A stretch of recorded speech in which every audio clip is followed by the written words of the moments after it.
Okay, guys, go find your seats, and don't forget to tip.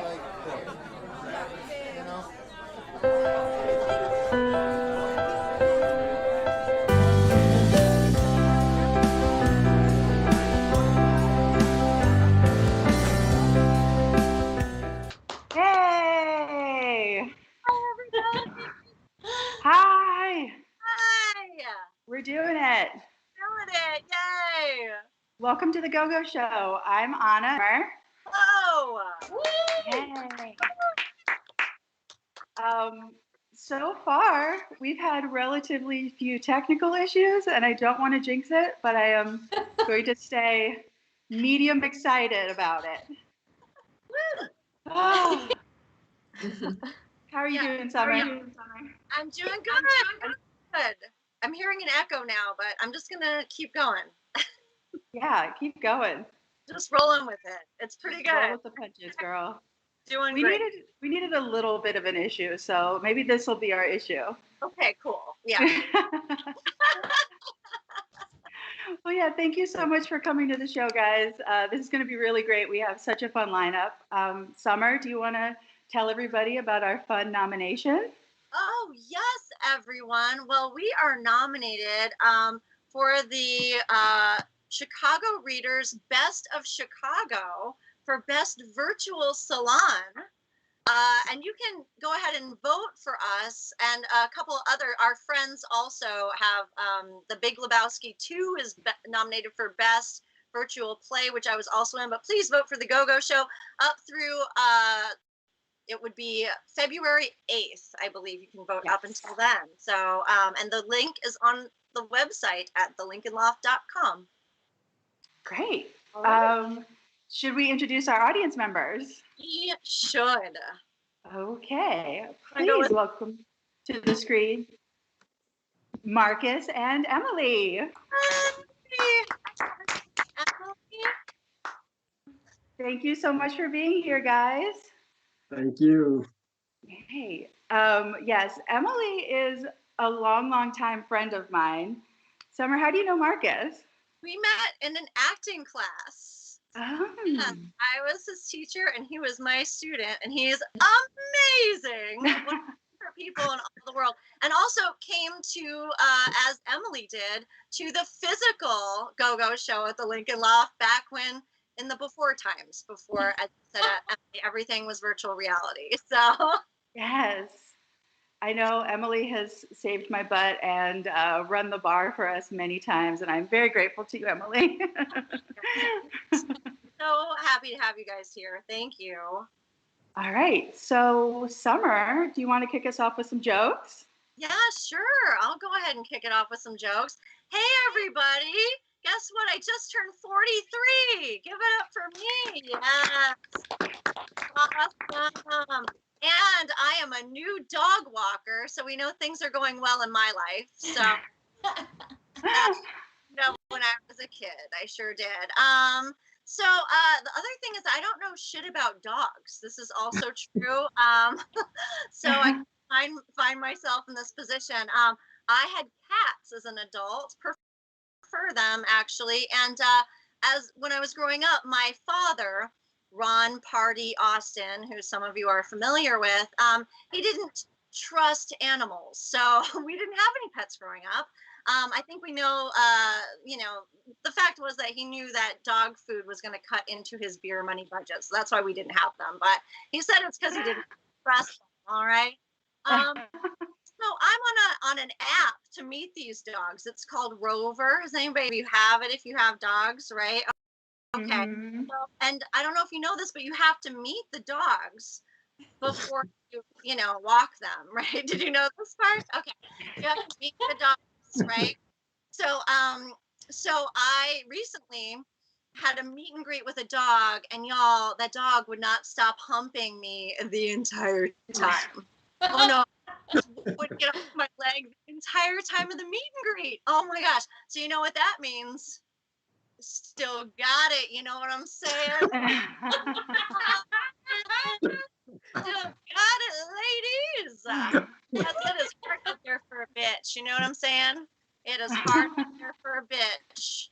mostly just for my ladies, but it's hard out there, right, Marcus? It's hard out there. And, I guess I should have known because his name was Sir Fucks-a-Lot. Sir Fucks-a-Lot, down, Sir Fucks-a-Lot. They should have known, right? They should have known. And his Rover profile did say he was a leg man, so there's that going on. I mean, I asked him, how do you like your leash? And he said, rough. And I was like, you dog. So I have one other client, and I met this client through Anna, actually. We'll talk about that later. And her name is, well, she's a tiny, tiny little Pomeranian. And her name is Stonehammer. And if you can see, I don't know if you can see this, there's a picture of her. Aw, cute, right? Just a little white fluff ball. And her name is Stonehammer. But I call her Stony because I like to get stoned. You know what I'm saying? I like to get stoned. And the thing about Stony is she suckles my arm. And so my arm has started to lactate. So I'm a mom now too,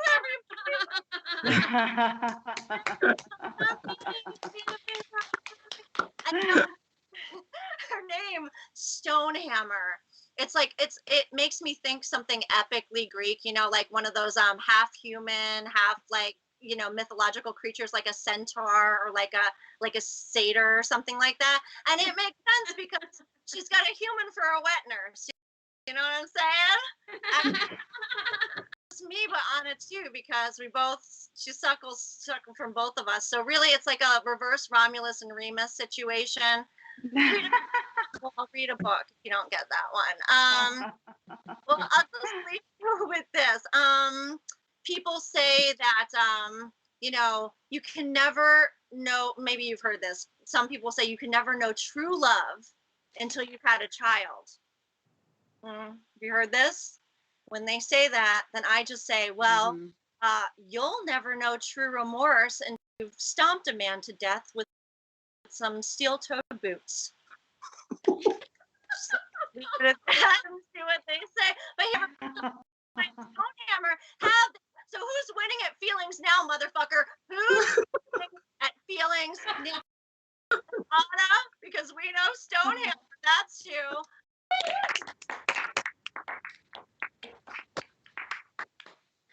Hey, how's everyone doing tonight? During these uncertain times, it's important to keep up with the schedule.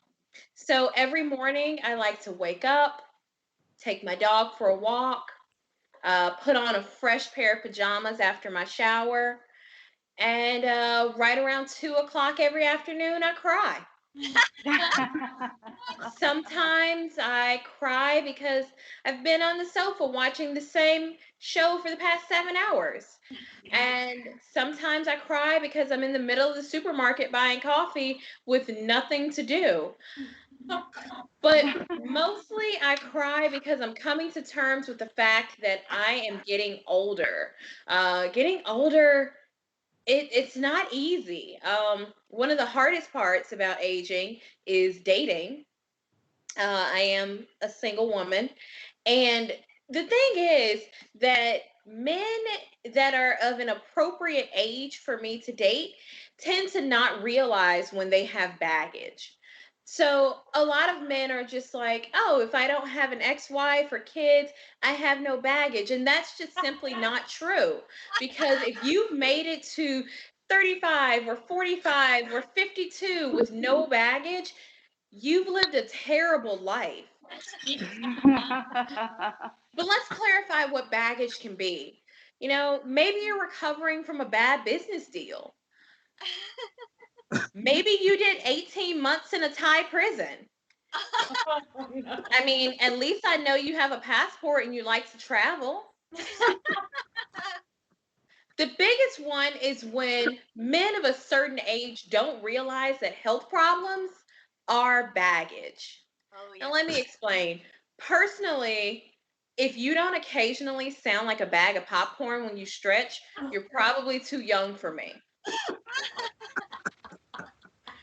But you'll have these guys who are just like, Oh, I'm fine. There's nothing wrong with me. And I'll tell you this, if your health problems are not baggage, tell that 23-year-old you're trying to date about how you used to play ball back in the day. And now you can't let air hit your left hip on Thursdays and see how she reacts. Meanwhile, I can refer you to my chiropractor, my orthopedist, and I have a cream on deck that can make your entire life go numb. Learn to date women your age.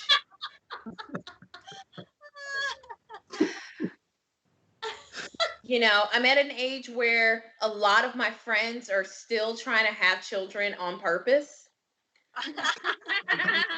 And I have to say, I'm a veteran mom. So a lot of my friends will ask me for parenting advice at random, which I don't approve of. I really wish they would stop. But they'll ask me for parenting advice because they're like, hey, you did this, you did that. My son is 22.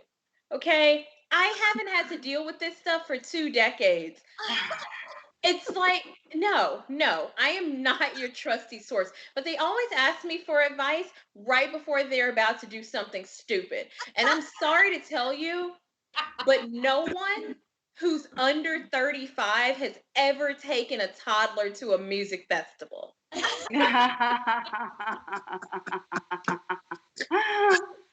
And I'm sorry that you have gone to this exact same festival since you were 18 and you're now 43, but your 4-year-old does not care about the Beach Boys.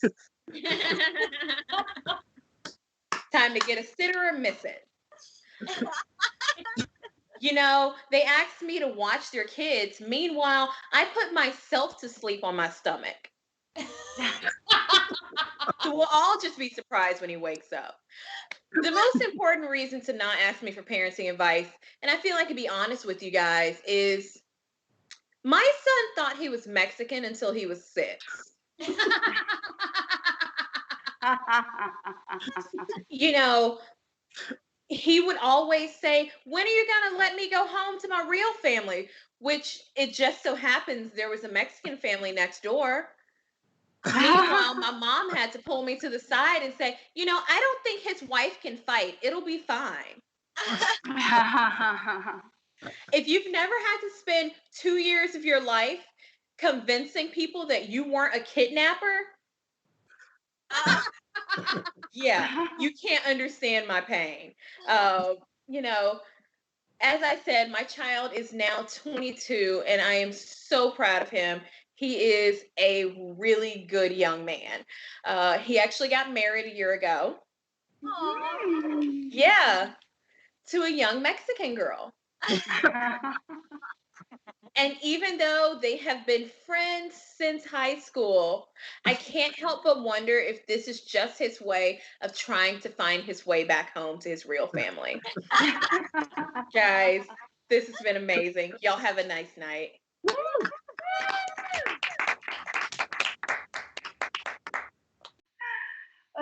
Guys, I have been thinking so much of, do you guys remember your first love? Yeah. I've had mine on my mind for a particular reason. Glenn David Smith of Miami, Florida, has been contacting my friends from high school and college and offering to show them his weenus. So, fresh on the mind. Real gentleman. Yeah. I I'm getting like mixed reviews because as far as I know, nobody has asked for a picture. But he's been very polite and like if you don't want a picture, he won't send it to you. So what a gentleman. Um, but yeah, I just want to reach out to him and be like, hey bro, you fucking changed. Since when do you get hard for consent? Oh no. It's new. It's a new thing for him. Yeah, I kind of want to mess with him and ask him for a photo. Like he did offer this to me like 2 years ago, and I did turn him down. At the time I had a boyfriend. Now I'm freewheeling and fun. So I could get a dick pic. And I was thinking I could like give him some feedback, like some headshot style feedback, and be like, oh, this one you're looking a little like dour, somber. Do you have anything that's like jubilant? I see a jubilant dick. That's what I'm into. Yeah, I'm not like a medical professional, obviously, but if I had to diagnose him with something, I would say he's probably clinically a shitbag. Um, yeah. If you're dating a shitbag, I do have some bad news for you. You're never going to get back the money that you lent them. And you know, those nice things that they do for you occasionally, yeah, it doesn't balance out the casual racism. You know what I mean? Time to let them go, set them free. Oh yeah, I at first I was worried about talking about Glenn David Smith of Miami, because from what I understand, they do have the internet in Florida, and no, I thought this might get back to him. Because he definitely has a video of us doing sex stuff from, you know, my youth, when I thought that was a good idea. We broke up like 17 years ago. That's like one JoJo Siwa lifetime ago. So, you know, the technology has changed. So I think I'm going to be okay. This tape is actually on a tiny tape that you put into a larger VHS cassette, and then you put that into a VCR, which, as we all know, is extinct. So, I mean, I guess you could get like really creative and get like a second VCR and like duplicate it, and then find people with working VCRs if you wanted to hand it out. I'm worried about them. So like, if that's what they need, that's fine. I guess the other option is to digitize it. So I did look up how you do that. Glenn David Smith of Miami, Florida is not a scholar. So I don't know that he would even look it up. But that requires either some like technology, like some special cords, or like, you know, like a little mechanism to put it onto your computer. And Glenn David Smith of Miami, Florida is not a rich man. I don't think he would invest. So the other option is to take it to a service, and you can do that at like Walmart or Costco. But I would recommend against taking a pornographic video to Walmart or Costco, particularly because I am questionably age in this video. I would say that's a no-go.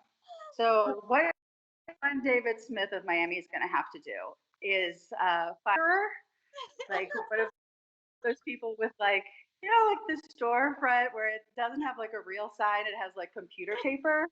Yeah. It's like e-fix PCs. Right? And that's not all they do, okay? Right. You can print things out there, so that's good. They're willing to buy a Zune off of you. That's helpful. And you can also get a passport photo. So he could knock a couple things out all in one trip. Yeah, so he's gonna have to go see that guy. So I'm assuming that that guy's gonna like enjoy the video and accept a small amount of cash with no receipt.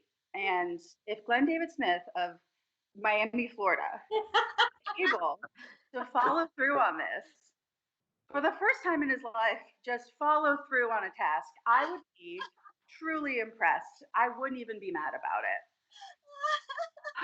I would also kind of be fine with it because those were like the fittest 3 years of my life. And I was like willing to do all kinds of stuff. So I would be interested in seeing like what that video looks like. Like, I'm pretty sure I look fantastic. And from what I remember, there was maybe some sort of like wheelbarrow race position involved. Which, yeah, that now, my shoulders would explode off my body. Like, there's no way I can support my weight upside down. Absolutely not. It'd be nice to have that for posterity. Of course, I do have an OnlyFans. I'm very lazy about coming up with content. If he could just send that to me, that would be such a help. Glenn David Smith of Miami, Florida, if you are listening, you have my permission to send me that video and digitize it. That's it for me, you guys. All right. Thank you all so much. Lovely to be here. Guys, I'm so excited that Biden is now president because I was born in America, grew up in Singapore, and I'm very proud to be American. When I go to another country, I'll tell people, yeah, I'm an American. What's up? But for the past 4 years, while Trump was our president, when I went to other countries, I would have to tell people, watashi wa nihonjin desu, arigato, konnichiwa, nihama.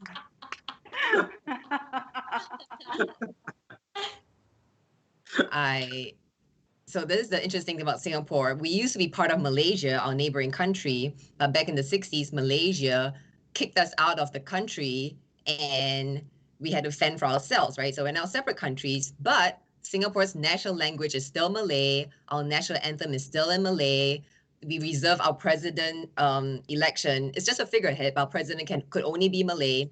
It's almost like we're still sucking up to Malaysia after it broke up with us because we still rely on Malaysia for water. And I get it because my boyfriend and I have broken up, but I still suck up to him because I.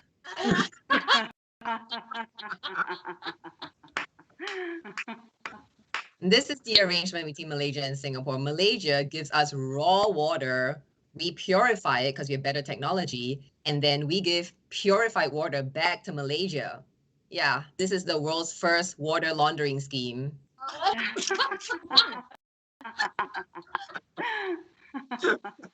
I grew up very fat in Singapore. Obese, actually, but Asian obese, so 120.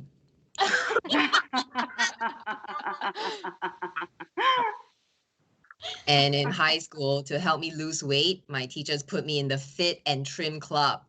And I was like, Fit and Trim? That acronym is fat.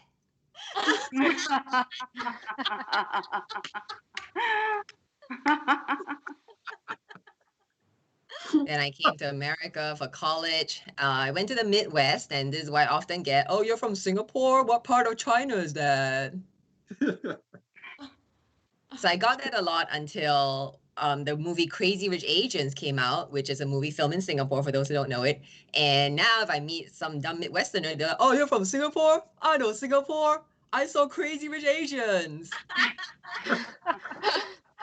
It's the richest part of China.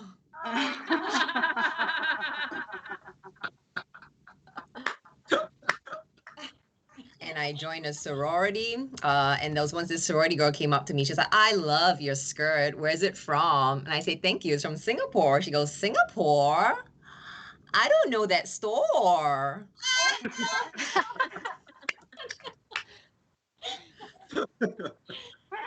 One thing I love about Americans, y'all are really positive, man. When I ask an American, how are you? The answer is always, I'm good. I'm great. Once I asked this American girl, how was the funeral? She's like, oh my God, amazing.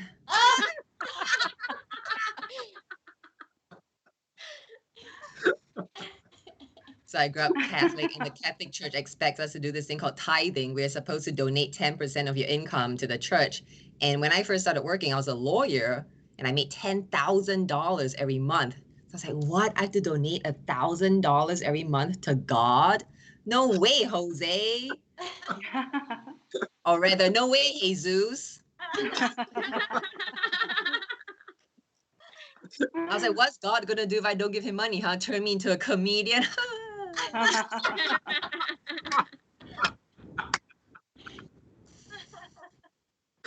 I was a young girl, I discovered my mom's massager in her nightstand. It was meant for the body, but you know, I put it on my pussy. And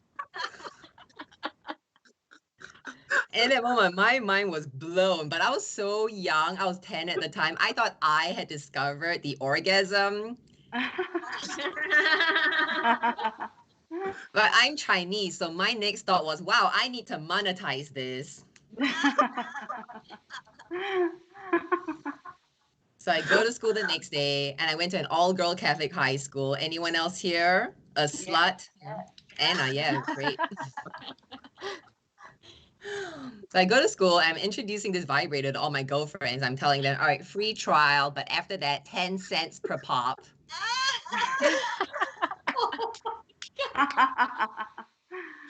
So we're in our classrooms, me and my Catholic high school friends, playing with our little things, when in walks in our teacher, Sister Maria. And when our little nun teacher, Sister Maria, saw us playing with our pussies, she joined in.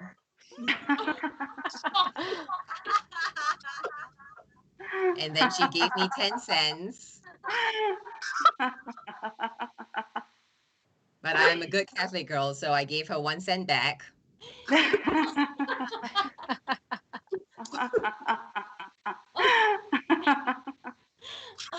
It was tough growing up in a Catholic high school. They were very strict. Once I got spanked in front of all my classmates because I allegedly hit another girl. I don't believe it. You know, you don't have to believe all women. And,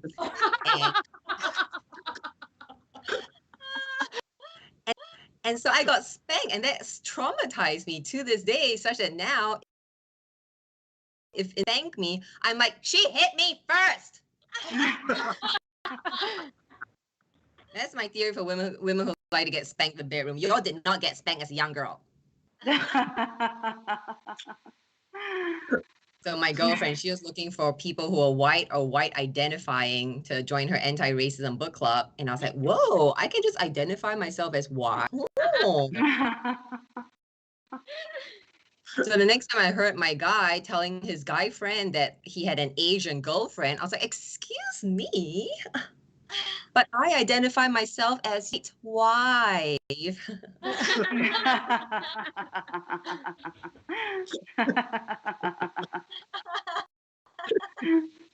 You know, it used to be so fun making fun of white people. You had a very good sense of humor about yourselves. But I've noticed lately that when I make fun of white people, now they're like, excuse me, my astrologer is named Karen.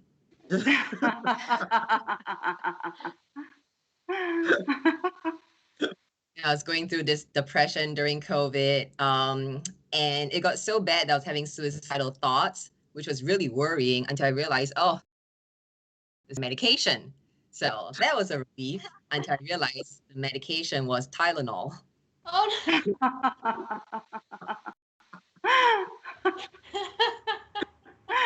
I was feeling really depressed because I went through a breakup with a guy that I really thought was the one. We had so much in common, guys. I loved him.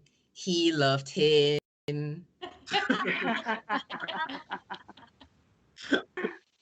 He's the kind of guy that will say shit like, I love you, but I'm not in love with you.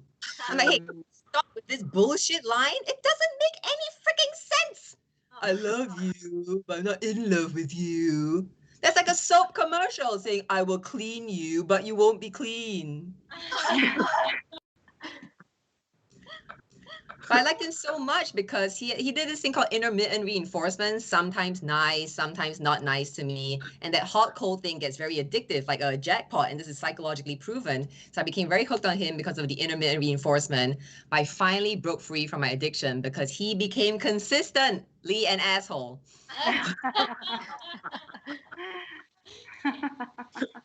And after the breakup, he moved on so quickly. The very next week, he was Facebook official with another girl, announcing that he loved her, told me that she could be the one. I was like, who is this bitch? So of course I stalked her on the internet, not for long, you know, just 1 to 2 months. And she's this wannabe actress. I saw a scene of her on her reel, and it was a horror show where a girl had like grabbed her hair from behind and slammed her face against the wall. And so now there's blood like gushing all the way from her head, down her cheeks, down her neck. And I was like, ew. Rewind. So I procrastinate a lot.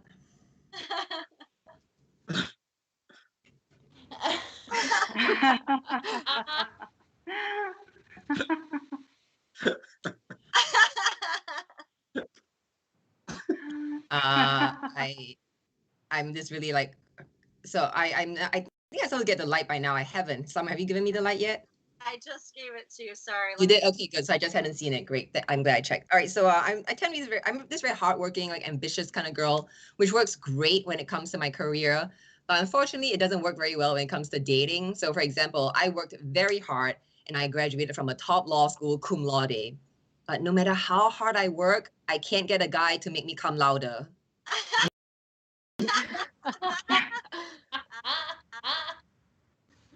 You guys, I'm at Jocelyn Comedy, Jocelyn Comedy. Thank you so much. Have a great rest of your day.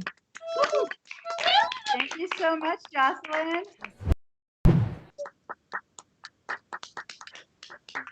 Hello. This is so exciting. I'm Helen. I recently turned 30. Thank you. Thank you. Yeah, it was a big day. It was very, very special. I even more recently turned 34. Full disclosure, the one you dream about. Exciting stuff. I'm still learning about myself in my 30s. That feels important. Really getting to know me. Like, I didn't know I was scared of dogs. Summer, I could never work for Rover because people keep asking me not to be nervous around their dogs because they can smell my fear. Not helpful. Not a way to calm somebody down. Talk about my pheromones. Whew. I always wonder how people figure that sort of thing out, though, because they also say that sharks can smell fear, but have they ever been exposed to any other emotion? Sharks can just smell, for sure. Actually, the only thing I trust less than a dog is a dog with a job. Do you ever see a dog when you're out that's like also a cop somehow? Yeah. How did you get that job, dog? What are your qualifications? Where'd you go to school? Why aren't you a stay-at-home dog like all of your friends? It's very confusing for me. It's even worse when I meet a dog who's an actor. Like, oh, you think you're better than me because you booked one national commercial. Actually, it is impressive, to be fair. I do live in Seattle, like Summer said. I live here with my partner, Victoria. We actually just moved outside of the city because of all the COVID stuff to the woods. And we sort of underestimated how terrified we would be as two women alone in the woods. Not proud. It's scary. Yeah. We thought we were like tough city slickers. We're not. We don't even have a dog, obviously. We've got two guard cats, Manny and Doug, useless, modest. But we figured out the smartest thing to do is just hang an American flag out front so everyone assumes we've got guns. Oh, I am sleeping like a baby now. It's amazing. Yeah. Take that ADT. I'll keep my $29.99 a month. Thank you very much. All the neighbors are like, can you believe that sweet lesbian couple voted for Trump? Must have been all the pussy talk. No, we did not. Very much did not. People keep asking us if we're going to have kids. One specific person, my mom, really, she's very, very curious about it. I don't know. We are thinking about it, but I'm sort of like an old-fashioned person. I'm an old-fashioned gay. Like no judgment to how anyone else did it, but I personally, like, I would like to get married before I get artificially inseminated. Like, these are traditional values that I hold dear. Yeah, I just got this Apple Watch. It's very distracting. I'm always like 5 years behind technology. Just got it for Christmas. Very exciting stuff. It's a lot more attention than I've ever paid to, though, if I'm honest. I do feel like a Power Ranger. But it's really freaking me out. It knows more about me than I ever expected it to. I was on the phone with my best friend yesterday, Sammy. My Apple Watch started acting like, like an insecure new friend who was jealous of my best friend. I said, Sam, I have to get off the phone here. I have a meeting in 8 minutes. And my Apple Watch said, loud enough for us both to hear, there are no meetings on your calendar on Friday, January 26th. Oh my God. Okay. I've got calendars you don't know about, Apple Watch. Snitches, snitches on wrists. It's been a rough year, obviously, for everybody. There have been some highlights. Seattle's still sort of on lockdown, hasn't really changed since March. I've just been home this whole time, which has been nice. Yeah, I've done a lot of reading, more reading than I've ever done in my life, actually. Kind of proud. Like, I've just about tied up the number of books I've read that are and are not about Harry Potter. So that feels big. Has been a rough year, though. I've really been leaning on my friend Jessica this year because she gives great advice. Though she would argue she's not my friend, she's my therapist. We're working right on those boundaries, first and foremost. That's what we're trying to get done. Just like I told her, I said, Jessica, you can have a friend who you pay to listen to you. You know, like where in the friendship contract does it say there can't be a copay? I don't. My parents hate that I'm in therapy. They hate it so much. It drives them absolutely insane. I told them they should talk to a therapist about that. Like, where is this emotion coming from? Let's get in there. They think going to therapy is admitting there's something wrong with you. I do like that approach of being like, if you don't admit it, you don't have to fix it. That's right.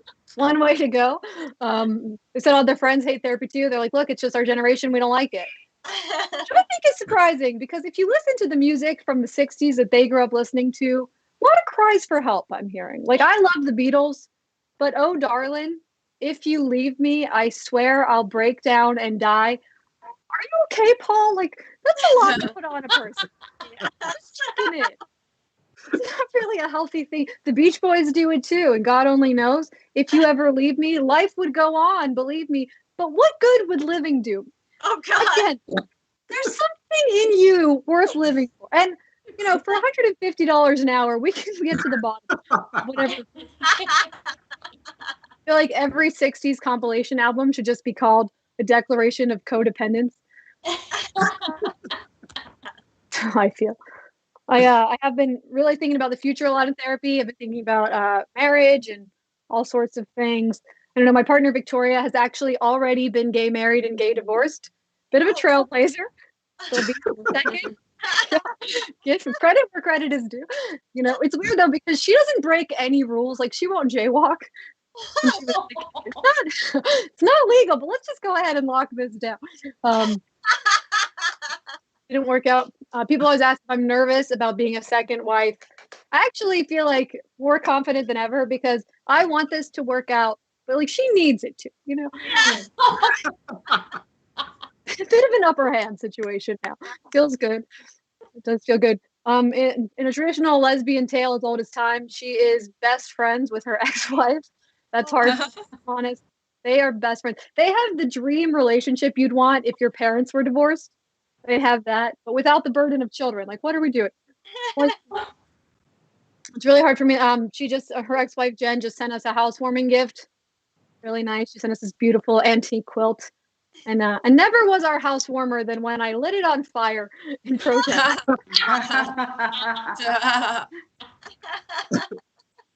But I'm polite though. You know, I was raised well. I'm always like sending her passive aggressive thank you notes.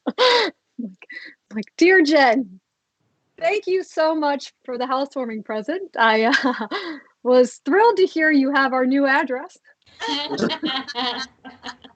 Assume that means you'll be visiting when all this is through.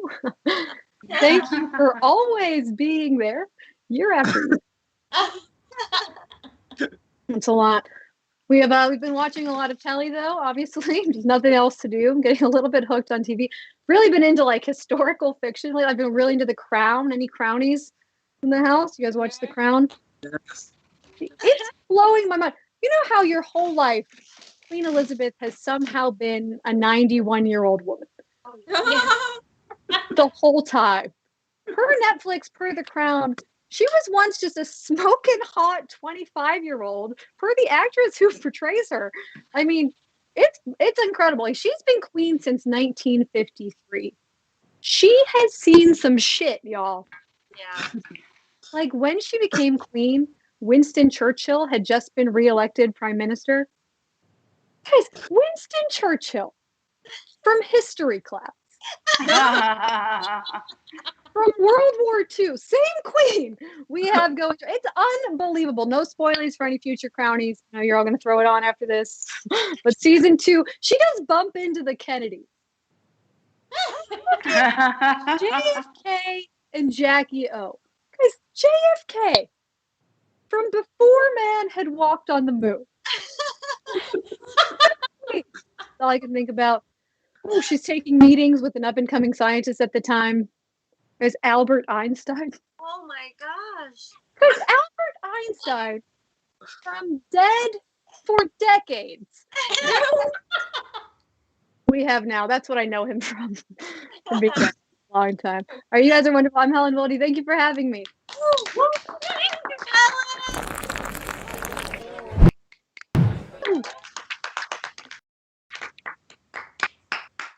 Thank you so much, Anna and Summer and Adam, the tech guy. Let's give it up for those people.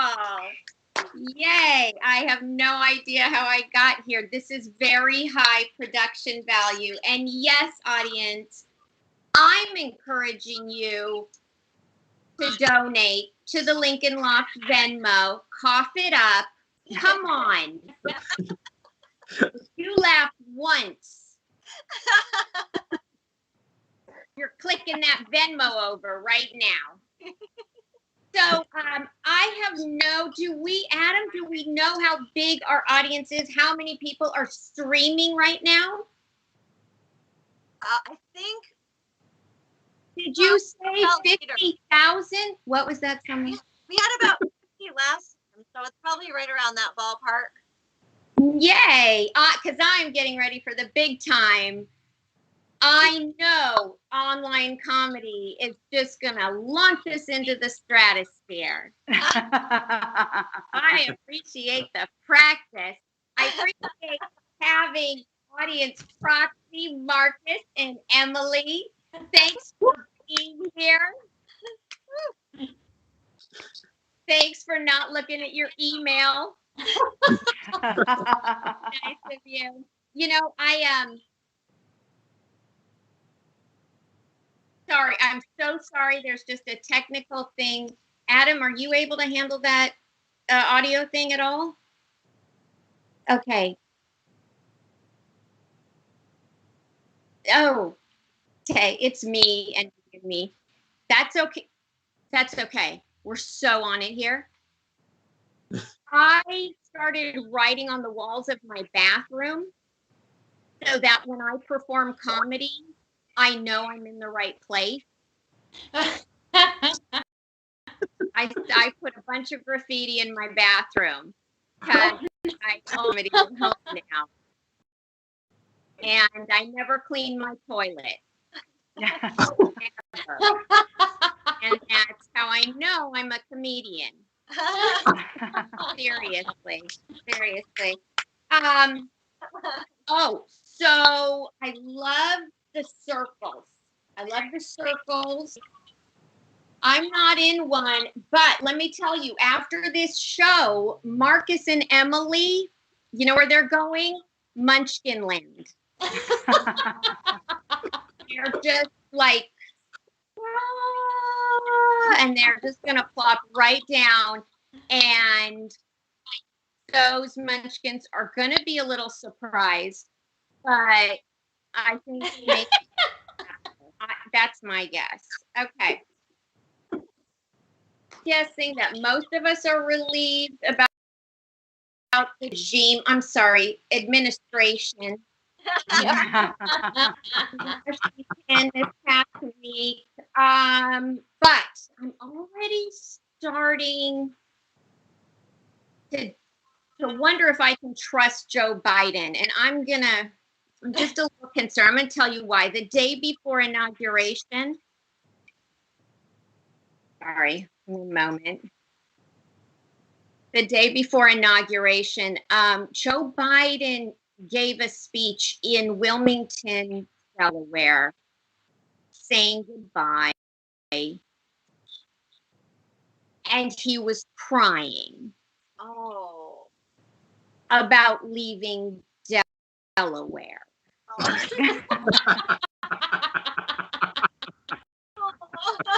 And I think that's laying it on a little thick.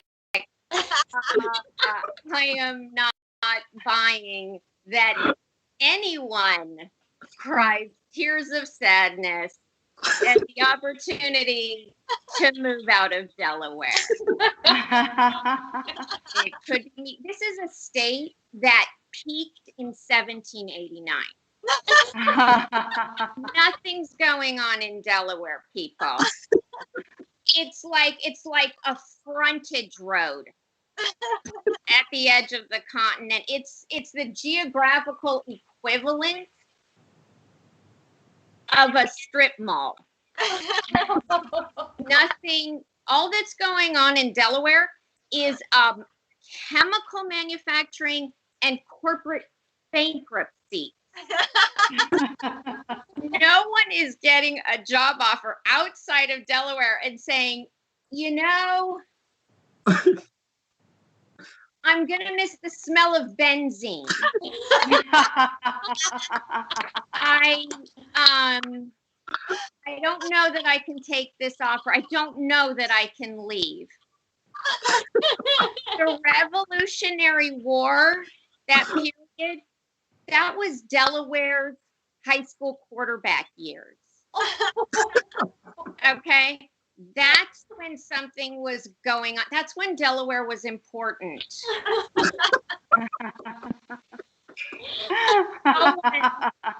No one is crying tears of sadness upon leaving Delaware. I'm sorry. And let me tell you, kids, you know how I know where Delaware is?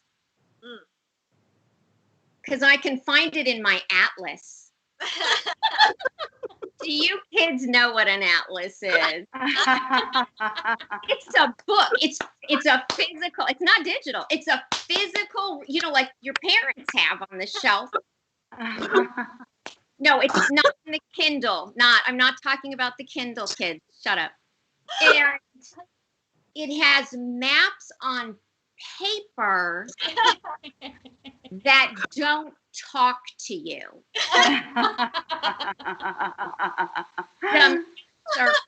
Back in the day, we only heard our imaginary friends talking to us. Not our maps. Not our maps. We actually had to figure out how to get from point A to point B. And here's the beauty of it. If you didn't get to point B, you probably to. But now, everyone's getting to point B. And look what the world's coming to. Huh?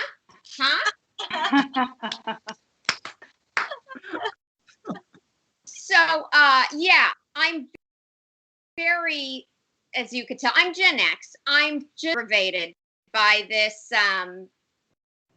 people agreeing to be turned into some kind of driving robot with the GPS, right?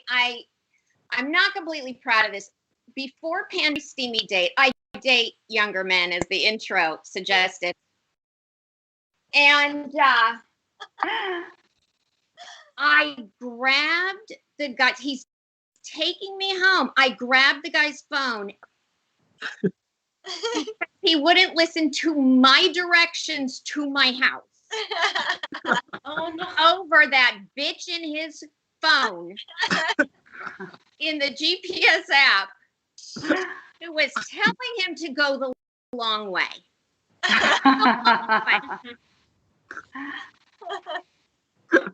You know the bitch had it in for me. I could see it clear as day. And then he's just, what, cheating on me in front of me? What's that about? What's that about? And then he turns to me and he's like, cheating? No, it's polyamory, duh. I'm not doing well. I'm not doing well with the cultural changes, okay? Just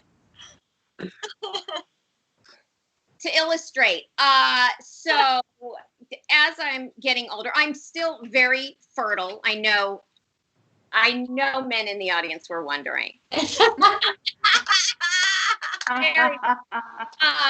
when you get older, when you're older than 40, and how much over 40, that will remain between me and the California Department of Motor Vehicles. Okay. Get to be over 40, things just slow down. And so I am going to do an impression of an egg making its way down my fallopian tube.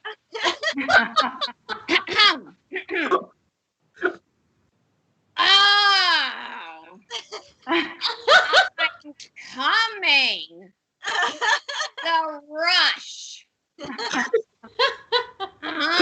It's not like anybody's fucking her. Thank you. That's my time. I'm Deb Maar. All right. Thank you again. Give it up for Deb Maar. Woo! And give it up for everybody you saw tonight. Emily,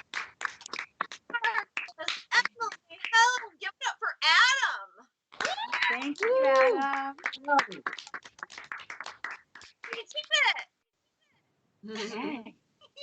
Okay. Yes, we did it. There were this time. So fantastic. Thank Guys, you to the audience. don't forget to vote for us for Best of Chicago. That should be below this screen.